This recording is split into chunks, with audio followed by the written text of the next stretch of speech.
Welcome back to the 2Dumb2Quit podcast with Jeremy McCall. Very talented, god-awful ugly. Well, hello, friends and neighbors. Happy Tuesday here on the 2Dumb2Quit podcast. Your old pal Jeremy, man, I've been running around the West Coast a little bit. Just got off of, we were out in Vegas doing the Nashville Unplugged show out there at Mandalay Bay, which just had a great time.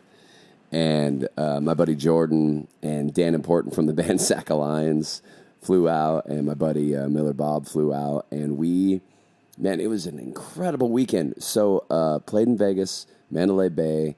That show has gotten to be so much fun. Just packed houses, great songwriters, great people, and it really is just so much fun to do. It's a hit songwriter show in inside Mandalay Bay there in the theater, and if you've never checked it out, it's called Nashville Unplugged, and you have to go see it. So super fun.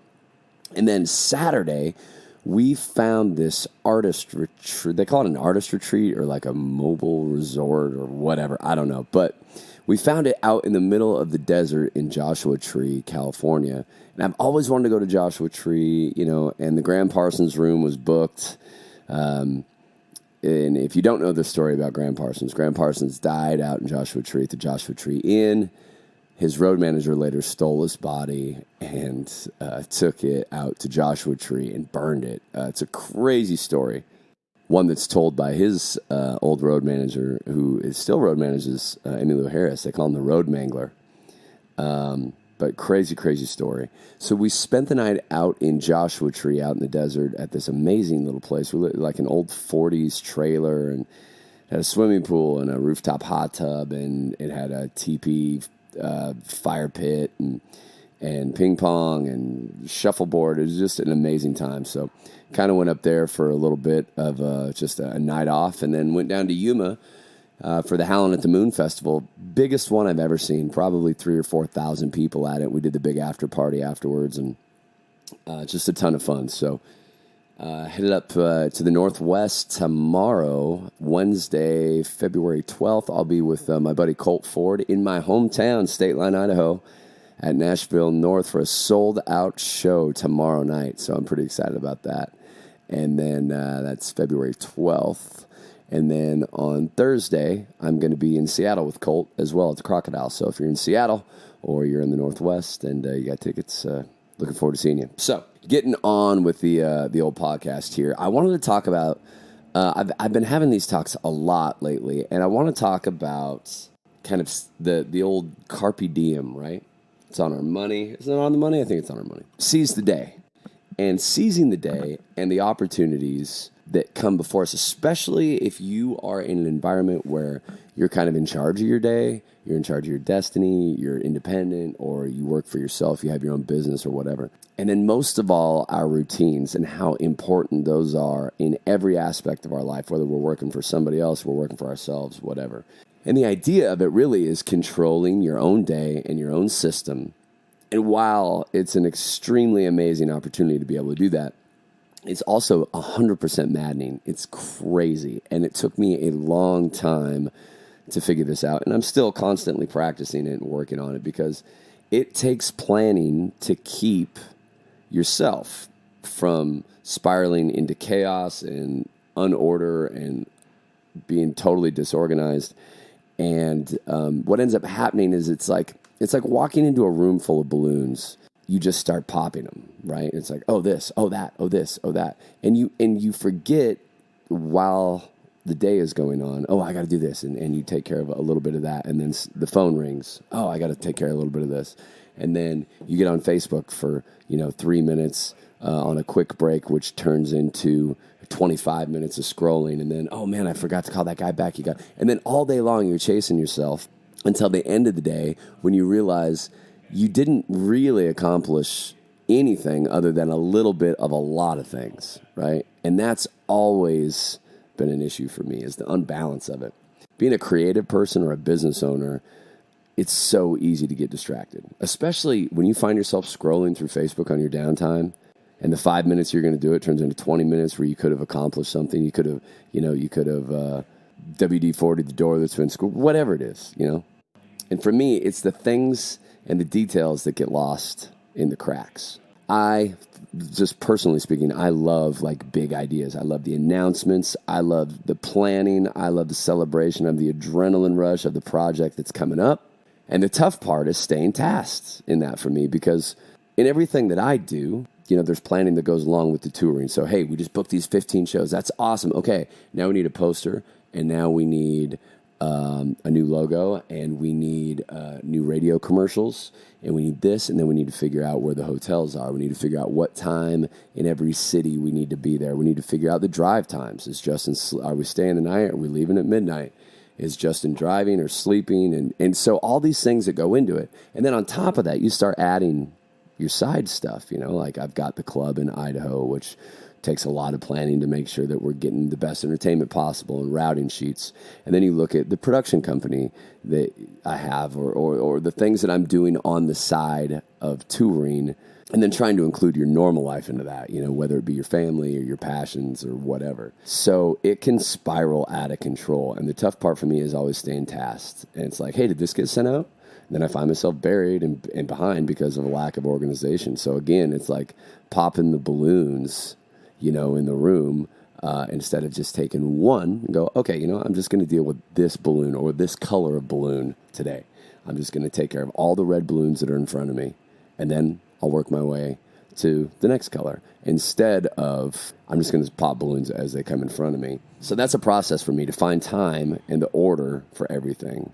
So you're not just willy-nilly popping balloons as opportunities come flying at you. And the next thing you know, you missed really good opportunities because you've been buried in the details that you missed on the others. I think that's an important thing too. You miss so much when you're so buried in everything else that you've cracked open. And so that's been a huge process for me, of not being buried in the details and a lack of organization. Even as a road manager, when I was doing that, you can get lost in that if you don't have a good routine. And then you get this thing called decision fatigue.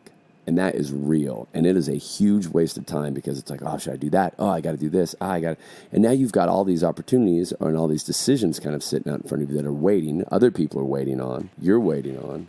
And as that's happening, you feel like you've done a full day's worth of work and you haven't accomplished anything. In the Stoic side of stuff, Epictetus said, every habit and capability is confirmed and grows in its corresponding actions. Meaning, if you want the habit of walking, then you need to walk. If you want the habit of running every morning, you need to walk. Therefore, if you want to do something, make a habit out of it. And I've kind of started to find, even in myself, that there really is a sacredness to routine. And it doesn't have to be rigid, because everything is going to be different, right? I don't think you can be rigid in anything. There's a sacredness to the routine, though. So an hour before the show, I try to make sure that I don't have a lot of people on the bus, right? Just kind of the band, Justin, or maybe I've got a friend or two out or something. But, the meet and greet's over, or the radio guys, we've said hello and cheersed and shook hands and took pictures and did all that. And then an hour before the show, I want that for me. I want an hour to do the thing. I like to have a cup of coffee, and I take my time getting ready. And that way my brain is set. I know the set list. I know how long we're playing. I've got everything in order. That way, when we go on stage, I know exactly what I'm doing. And, that also comes from, I heard this great talk by Tom Hanks. I think my wife sent it to me one time, where he said when he does a movie set, he doesn't wait for the guy to come over and knock on the trailer. Mr. Hanks, they're ready for you. To where then you run over and you just got to get set up. You got to do your scene because they're ready for you at that moment. He's like, I like to walk over a half hour beforehand. No, I want to know where the bathroom's at. I want to know where the water's at. I want to know where I can hang out, get myself ready, get myself mentally ready, instead of being the person who shows up, goes, okay, we're ready for you. Go ahead and get us. Oh shit, I got to go to the bathroom. Is there a bathroom around? And then you're in a hurry. Now you're rushed. Now you're not thinking in the moment. How many times have you done that, where like you're sitting talking to somebody, you leave a doctor's appointment, you go, oh fuck, I meant to ask him. Oh damn it. Because we get rushed in those situations, instead of being able to go, I'm going to go in there. I'm going to be 30 minutes early. I'm going to get in here. I'm going to grab a cup of coffee. I'm going to sit. I'm going to prepare myself for whatever it is, this job interview or this, audition, or this show that I have to do, this moment that I'm going to have to be in, totally present with that person. I'm going to get there 30 minutes early to prepare myself to be totally present. I'm going to go to the bathroom. I'm going to grab a cup of coffee. I'm going to sit here and I'm going to be ready. And I think that is so important, especially if you make a routine of that, because that is just a routine of being prepared. I think there's something sacred about it, and finding a routine that works for you. Obviously everybody's situation is different. For me, I want to wake up early. I want to get the work going, and I want to get my routine going, and to where by the time noon comes around, I've already kind of won the morning. I like it when people wake up in the morning, look at their Instagram, and I was at the gym 2 hours before that, and then I was doing production stuff and getting ready, and by the time they're out of bed, I've been up running for 4 or 5 hours. I'm ready to go. Now, obviously, that doesn't work for everybody's schedule, but if you can find that schedule where you can go out and win the morning, no matter what you're doing, it's going to be tenfold better, and that also gives you the time to figure out what's important for your day. So you want to ditch your phone when you wake up. Don't just grab the phone, see who's on Facebook, see who did what or whatever. Get up, grab your coffee, follow your routine, make a list of what's important for you to get done that day. And I never bought into how important it was just to write stuff down. But if you make a list in the morning of, okay, here's the things I want to get done by noon, and you work on them focused until you're done, that helps you eliminate unnecessary choices. It helps you find structure in your own chaos and focus on what is most important to the goals and the things that matter. So if you're like, hey, you know what? My kids are going to be home by 3. I got to be done with these 5 things before 3 o'clock.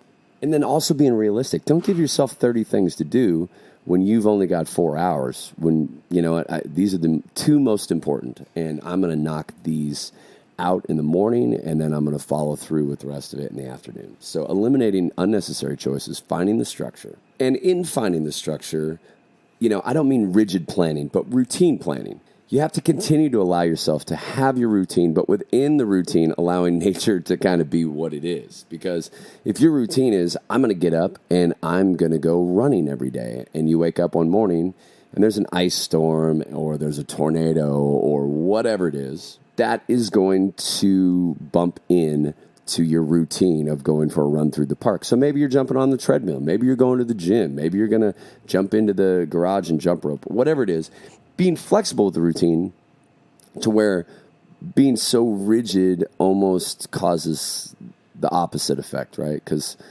if you're focusing on the certain things out of your control, then you can't keep a routine because everything is going to change around you. So having a routine that's somewhat flexible for you, where you're still keeping your routine, but you're not missing out on the little things that you can't control because of it. Giving yourself touchstones or some mile markers that give you the ability to be flexible with your routine while still staying in the order of it. Narrowing your focus, eliminating your unnecessary choices, finding structure in your chaos. You are a tornado.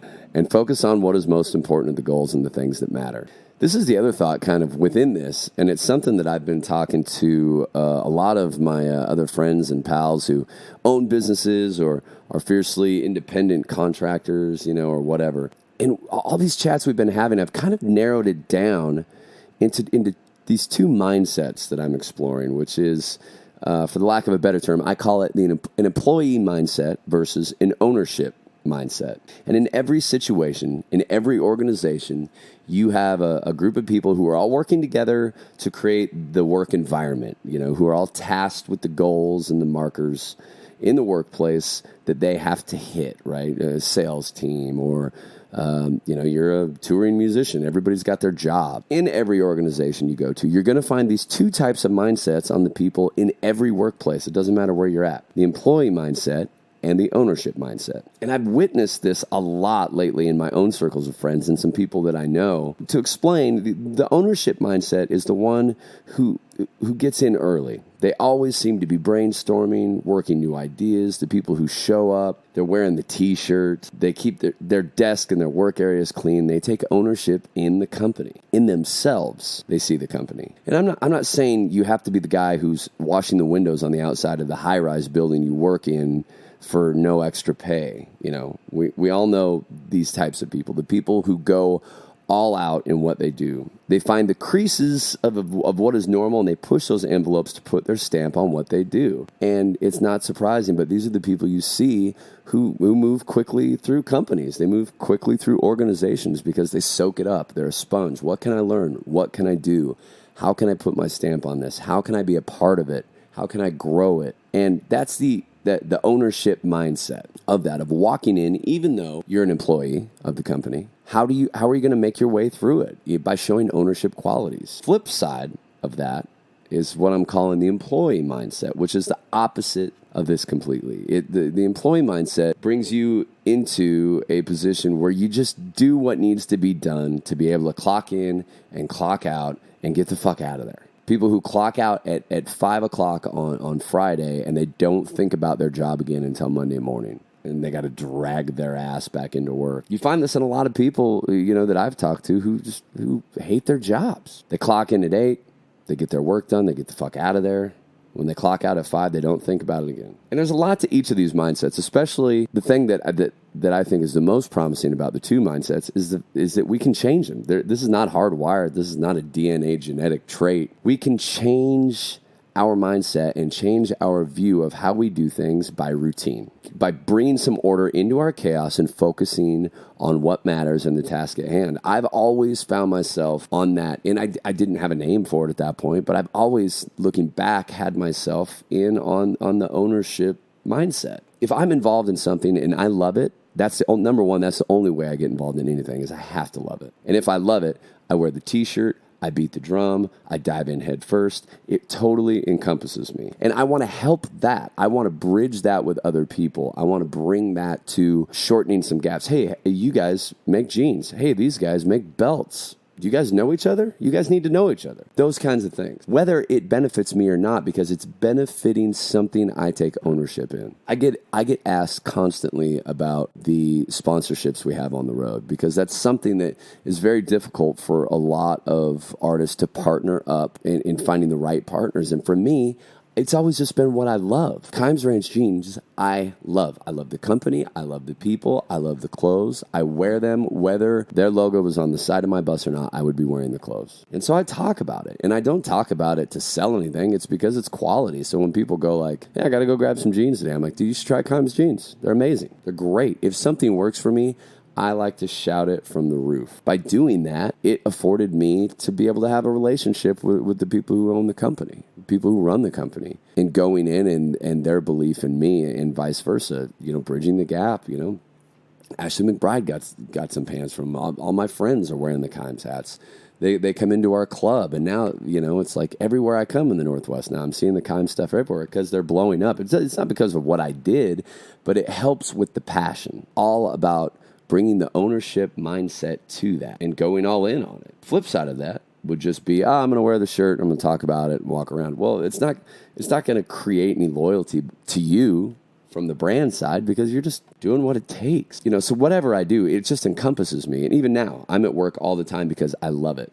I love to tour. I love the entertainment business with my club. I love this podcast. I love doing things differently. I've been writing and I like to have my hands in a lot of different stuff. It totally encompasses me. And because I love it, I have had to practice making a routine out of clocking out for the things that are the most important to me, like my family, time with my wife and my kids and all those things, because I get infatuated in the game plan. And one of my biggest faults, and I know this about me, is just staying clocked in. It was why back in the day, I couldn't sleep at night. You always hear these people, I just can't shut my mind off. It's because we're not clocking out. So whether it's Kimes Jeans or it's mypurehempcbd.com, which has been a life changer for me, whether it's those things or it's somewhere that you work, how can you take ownership in that while still not burying yourself, So that's the ownership mindset of that, allowing it to encompass you. Now, the opposite of that being the employee mindset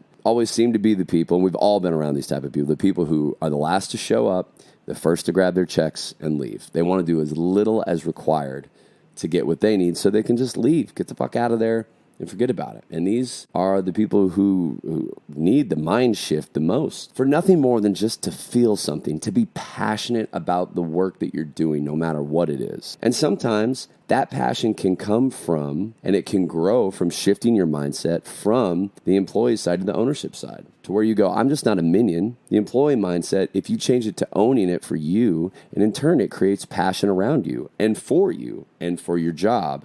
And then others notice it, and you start to see these progressions. I know people right now who have an opportunity to be actually in the ownership category for the thing that they are the most inspired and passionate about, but are missing it and losing the opportunity without even knowing it, based on the fact that they approach it with an employee mindset. Even though they believe they're having an ownership role, they're missing the small details with an employee mentality. Whatever that is, vacuuming the floor of your business, being the face of who's at the door when people arrive, understanding the things that your clients see, your customers see. If they walk in and you're at a daycare, you don't want a dirty floor where the kids are going to be sitting. Those types of things. Doing the things you would do if you owned the building.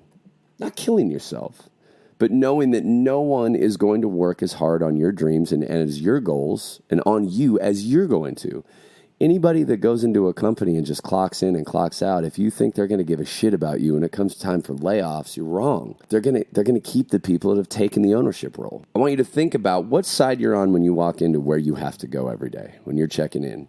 Of the thing that you're giving 75% of your life to, which is your work. Are you walking into the door in an ownership mindset or an employee mindset? If it doesn't matter to you, if you're sitting here and going like, well, I don't give a shit. Number one, why are you fucking doing that job? Why are you not out there doing something you want to be passionate about? Going out there and isn't it better to go make $30,000 or $20,000 on something that you just love so much you can't get enough of it than it would be to make $40,000 on something you fucking hate? And I know that it's not always that cut and dry for people, but I believe if you bet on yourself and you rely with no plan B on anything other than yourself to go out there and make it happen, you can make it happen. I know that. That's how I got in this seat right now, and I'm not content in the spot, but I'm happy with the ability to be able to do what I love and support my family and continue to pursue these dreams. So when you're walking in, if your efforts reflect that you can't take care of the little things, where are there going to be ownership opportunities for you? They're going to go to the other guy who walks in every day like his name is on the building out front. I think if you can switch your mindset to just little things, man, here's the things I'm going to do so when people walk into my area, they're going to know that I'm serious. My shit's going to be clean, or the floor is going to be vacuumed. My desk is going to look, whatever it is. I'm going to come in here and I'm going to act like it's my name on the side of the building. And if you continue to do that, eventually it will be. Or you'll find another building to put your name on, because the ownership mindset continues to push you outside of the places where you are now. You'll outgrow the employee thing. Something to think about. Anyway, I want to thank you guys for tuning in, listening. Happy Tuesday. Sorry I was a few hours late today. We've been traveling. I want to thank you guys for spreading the word, too, about the 2Dumb2Quit podcast. We're still trying to figure out why the Facebook thing is not letting us boost these posts. So every share that you do, every time you tag some of your friends and tell them to take a listen to it, it helps in a huge way. So if it's doing something for you, share it around and send me a message and say hello. And thank you so much. Check out jeremymcomb.com. We have a ton of new tour dates coming around, and I'm so excited. We have some big announcements coming, new music, new partners. It's going to be awesome. So happy Tuesday. Go out and kick ass today. You were not put here on this planet to not kick ass. And so I believe in you. Go do it. And happy Tuesday, friends.